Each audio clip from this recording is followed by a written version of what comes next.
Hola jóvenes, pues vamos a ver este tema que es en donde nos quedamos, que es el interés simple y el interés compuesto, que corresponden a una de las últimas unidades que estábamos viendo en preparación para su examen, que tiene que ver con las finanzas. Entonces, pues un poco para entender lo que son los intereses simples y los intereses compuestos es entender qué es una sucesión, porque eso nos ayuda a explicar los intereses. Una sucesión para nosotros puede ser una progresión, ya sea aritmética, geométrica o de algún tipo, que pues implique que haya una diferencia entre un término de la sucesión y otro, o una razón de cambio entre un término de la sucesión y el anterior. Eh, y estas diferencias o estas razones de cambio pues se mantienen constantes a lo largo de toda la progresión. Por ejemplo, cuando nosotros decimos 1, 2, 3, 4, nosotros estamos viendo razones de cambio, que más bien son diferencias, de uno en uno. Si nosotros dijéramos 2, 6 y luego 18, entonces estamos viendo una razón de cambio porque los números se están multiplicando de 3 en 3. Entonces, para entender el interés simple y el interés compuesto, pues se requiere entender a qué se refieren estas progresiones tanto aritméticas como geométricas, ¿sí? Entonces, si comenzamos primero con lo que es una progresión aritmética, las progresiones aritméticas mantienen una diferencia común entre todos los términos de la progresión. Formalmente nosotros diríamos que si el primer término es A, después le vamos a ir sumando una diferencia que va a ser A más D, y después otra diferencia que va a ser A más dos veces D, más otro término que va a ser A más tres veces la diferencia y así sucesivamente. Y aquí pues tenemos algunas muestras de lo que son progresiones aritméticas. Si nosotros vamos viendo números como el 1, 5, 9, 13, lo que nosotros estamos viendo son diferencias de 4 en 4.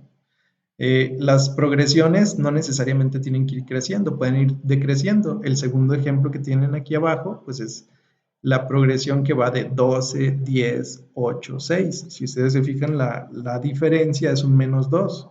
Tenemos 12, menos 2 que son 10, menos 2 que son 8 y así sucesivamente. Tomando esto en cuenta para ver lo que es una progresión aritmética, los términos de una progresión aritmética se pueden calcular mediante una fórmula, que es la que tenemos aquí en negritas, que es el enésimo término de la progresión tiene que ser igual al primer término, que es A, más n, que es el número del término que nosotros queremos obtener, menos 1, que multiplican a esta diferencia. Entonces, si nosotros tuviéramos una progresión de tres números, el 1, 2 y 3, entonces si nosotros quisiéramos saber cuál es el término 1, pues el término 1 tiene que ser A, que es el primer término, más 1 menos 1 por D, y eso nos va a dar el término A, que es el primer término. El término 2, pues tendría que ser A más 2, que es el segundo término, menos 1 por D, que eso nos daría A más D. Y el tercer término nos daría A más 3, que es el término que queremos encontrar, menos 1 por D, que sería A más dos veces la diferencia, que es formalmente lo que nosotros habíamos visto como una progresión aritmética. Pues bien, si nosotros tuviéramos una progresión y quisiéramos ver pues, para qué nos sirven estas fórmulas del enésimo término, si nosotros tuviéramos la progresión 1, 5, 9, 13, si nosotros quisiéramos calcular el quinceavo término de esa progresión, para no estar escribiéndolos todos, pues nosotros sabemos que el primer término A es igual a 1, que es el primer término de esa progresión aritmética. Y la diferencia tiene que ser constante entre todos los términos y el anterior término. Por ejemplo, 5 menos 1 nos va a dar 4. 9 menos 5 nos va a dar 4. 13 menos 9 nos va a dar 4. Por lo tanto, tenemos que la diferencia en esta progresión aritmética tiene que ser de 4. Y si nosotros quisiéramos encontrar el quinceavo término de esta progresión, pues vamos a poner el primer término, que era 1, más 15, que es el término que queremos encontrar, menos 1, que son 14, por 4. Bueno, 14 por 4 son 56 y si le sumamos el primer término nos da 57. Y entonces encontramos una manera relativamente sencilla de encontrar cada uno de esos términos de las progresiones aritméticas. Ahora, el interés simple, que es una cantidad que nosotros invertimos a una tasa anual de un R% en un año, la podemos describir de esta manera. El interés va a ser igual al principal por R, que es la tasa de interés, entre 100. Entonces, no estamos contemplando intereses sobre los intereses ya generados, eso lo vamos a ver un poquito más adelante, que es la tasa de interés compuesta, sino que estamos viendo que el principal o el monto que nosotros estamos invirtiendo se está incrementando en un interés. Por ejemplo, tenemos el principal, que es el monto que estamos invirtiendo, y en esa progresión el término que seguiría sería el principal más los intereses que generó ese principal a esa tasa.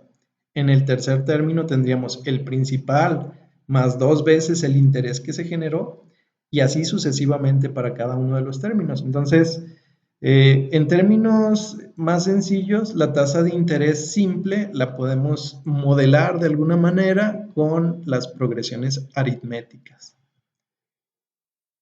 Y en ocasiones algo que nos es bastante útil es la suma de los términos de una progresión aritmética. Por ejemplo, si vuelvo aquí un poquito, si nosotros tuviéramos ese principal y todos esos intereses, si nosotros quisiéramos saber cuáles son todos los intereses que nosotros vamos a obtener al final de una inversión, no necesitamos estar describiendo todos los términos y al final sumar todos para obtener algo. Esto puede hacerse un poquito más sencillo si nosotros encontramos una manera de sumar todos esos términos con alguna función. Entonces, esa función la vamos a describir nosotros de la siguiente manera. La suma de los n términos de una progresión aritmética se podría encontrar si nosotros sabemos cuál es el último término. Y bueno, cada término o cada enésimo término tiene una función con la que nosotros la podemos calcular, eso ya lo habíamos visto, pero podemos describir a L como si fuera ese último término de la progresión aritmética. Entonces, si tenemos en cuenta que el último término es L, entonces podemos describir la suma de los n términos como Sn, que va a ser el primer término, que es A más D, que es el segundo término, más A más 2 veces D, que es el tercer término, y así sucesivamente, hasta llegar a los últimos términos, L menos 2 veces la diferencia, que va a ser el antepenúltimo, L menos D, que va a ser el penúltimo término, y finalmente L.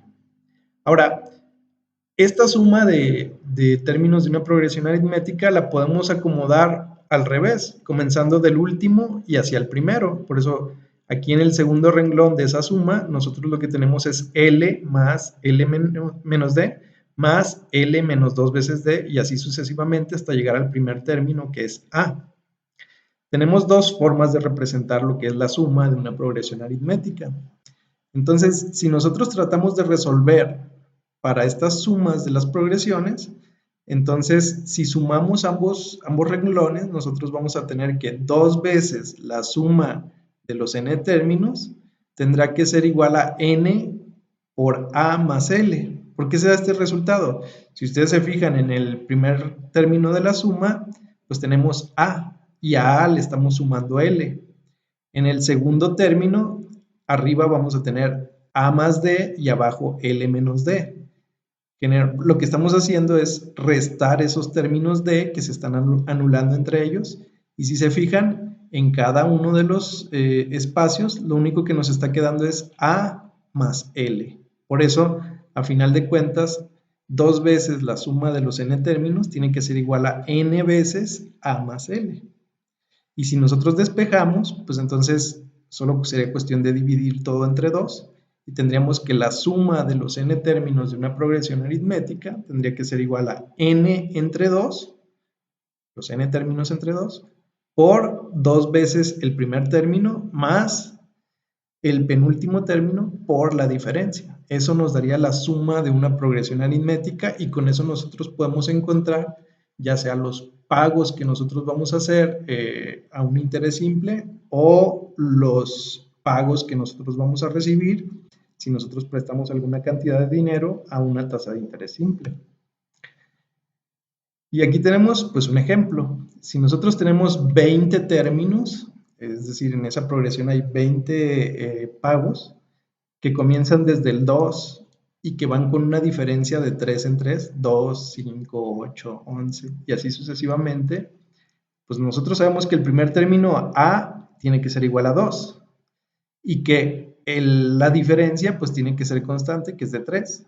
Entonces la suma de esos 20 términos que nosotros vamos a tener allí es 20, que es el número de términos que tenemos, entre 2, que multiplica a, que es 2, por 2, que es lo que teníamos en la fórmula anterior, aquí abajo, 2a, más el penúltimo término, 20 menos 1, por 3 veces la diferencia. Y eso nos va a dar 610. Quiere decir que si esta progresión que nosotros teníamos aquí inicialmente de 2, 5, 8, 11, 14 y así sucesivamente hasta juntar los 20 términos, la suma de todos esos 20 términos nos tiene que dar 610. Imaginen que ustedes estuvieran recibiendo intereses simples, entonces estarían recibiendo 610 pesos en total por los 20 términos. Ahora, un problema o cómo podríamos aplicar esa tasa de interés simple, pues vamos a aplicarlo a un problema en donde nosotros estamos adquiriendo un auto y que ese auto se está depreciando. Vamos a suponer que tenemos un auto con un valor de 80,000 pesos y que se deprecia de manera lineal, esto es decir, a una diferencia fija de 3,200 pesos por mes. Si el auto tiene un valor de salvamento de 20,000 pesos, es decir, si el auto cuando ya se depreció totalmente lo podemos revender en 20,000 pesos, a eso nos referimos con el valor de salvamento, ¿cuál es la vida útil del auto? Entonces, para poder resolver este problema, nosotros sabemos que el último término, lo podemos calcular como cualquier otro término, va a ser L, pero ese valor del último término tiene un valor muy específico, que es el valor de salvamento, 20,000 pesos. Entonces, la vida útil del auto, es decir, cuando nosotros podemos revender el auto, tendría que ser 20,000, que es igual a 80,000, que es el primer término, más n menos 1, que es el penúltimo término, por la diferencia. La diferencia, en este caso, es la depreciación lineal de 3,200 por mes. Pero en este caso va a ser negativa porque estamos comenzando de un valor que es el valor más alto, 80,000, y luego se va a ir depreciando. Si 80,000 le restamos 3,200, pues entonces nos van a quedar 76,800 pesos después del primer mes y así sucesivamente le vamos a ir restando esos valores. Ahora, si hacemos una simplificación, es decir, si multiplicamos menos 3,200, que es lo que tenemos aquí en el renglón, por n vamos a tener menos 3,200. Si multiplicamos menos 3,200 por menos 1, vamos a tener 3,200 positivos que se los sumamos a los 80,000. Por eso tenemos 83,200 menos 3,200n, que este valor tiene que ser igual a los 20,000 pesos, que es el valor de salvamento. Y pues haciendo un despeje simple de n, nosotros vamos a tener que la vida útil de ese auto pues tendría que ser de 19,75 meses. Y pues, como no estamos contando meses incompletos, en realidad para nosotros el auto va a tener una vida útil de 20 meses con estas especificaciones que nosotros estamos poniendo en el problema. Y así es como le estamos dando pues alguna utilidad en términos económicos a la aplicación del interés simple. Por otro lado, tenemos el interés compuesto, que puede entenderse mejor si se entiende el sentido no de una progresión aritmética, sino de una progresión geométrica, que va a ser una sucesión donde la razón de cambio entre un término y el anterior debería de ser la misma. Entonces, aquí no vamos a tener una diferencia fija, sino que vamos a tener una razón de cambio que va a quedar fija, y a esa le vamos a llamar la razón común de la progresión geométrica. Como ejemplo, pues tenemos una progresión en donde tenemos los números 2, 6, 18, 54 y así sucesivamente. Si nos fijamos, esto está cambiando a una razón que queda fija. Esa razón, R, va a ser 6, que es el segundo término, entre el primer término, que también puede ser 18, que es el tercer término, entre el segundo, que es 6, o 54, que es el cuarto término, entre 18, que es el tercero, y todas esas razones de cambio nos tienen que dar exactamente lo mismo, que en este caso es un 3.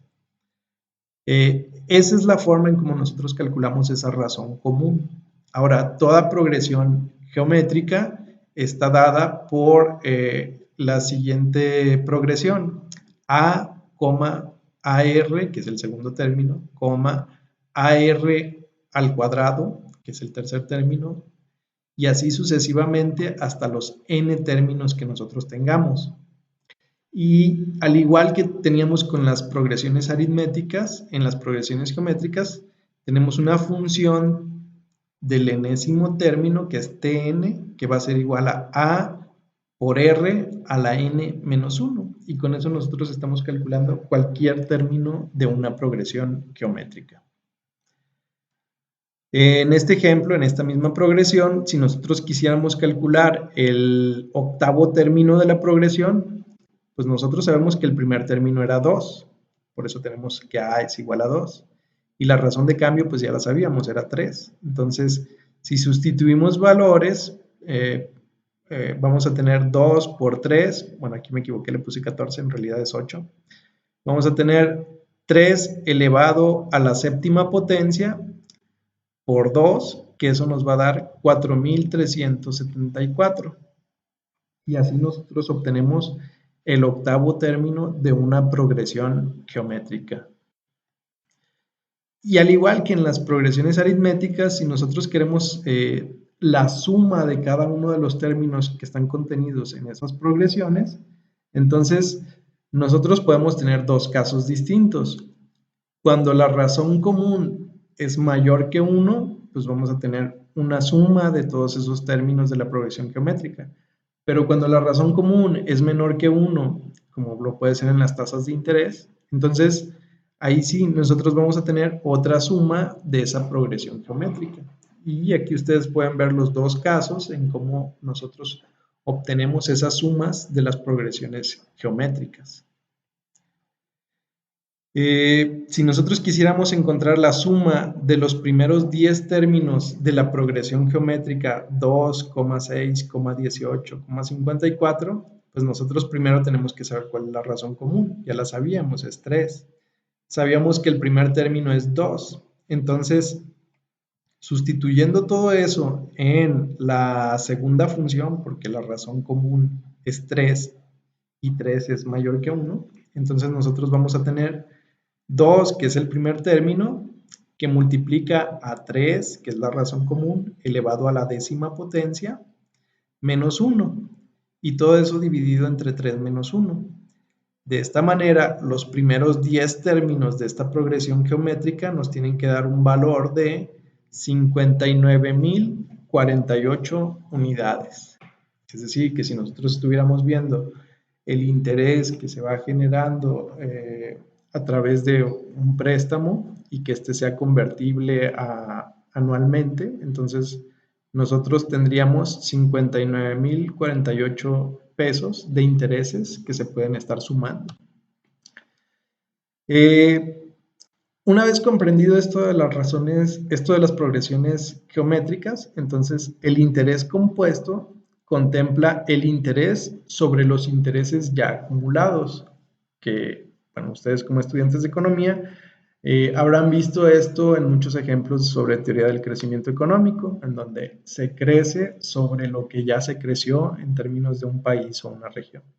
Entonces, el interés compuesto lo podemos ver como el monto final que nosotros estamos obteniendo, que es M, que va a ser igual al capital invertido por 1 más R. R es la tasa de interés, y 1 más R, que van a estar elevados a la n potencia.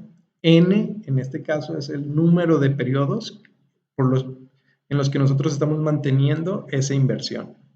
Entonces, la razón a la que crecen los intereses está dada por la tasa de interés compuesta.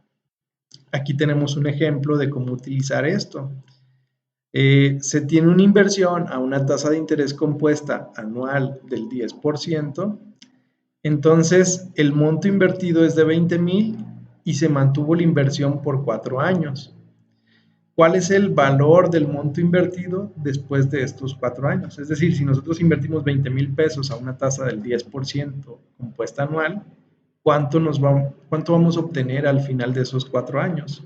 Bien, pues utilizando la fórmula anterior, vamos a tener que nuestro capital es de 20,000 y que nuestra tasa de interés es del 10% y que nuestra N pues es de 4 periodos, que son los 4 años. Si sustituimos todos esos valores, nosotros tenemos que 20,000 pesos invertidos al 10% durante 4 años nos tienen que dar 29,282 pesos. En este ejemplo, pues fue relativamente sencillo porque no hubo que hacer ninguna conversión de los periodos y tampoco hubo que hacer una conversión de la tasa de interés, pero la tasa de interés compuesta se puede capitalizar a diferentes periodos.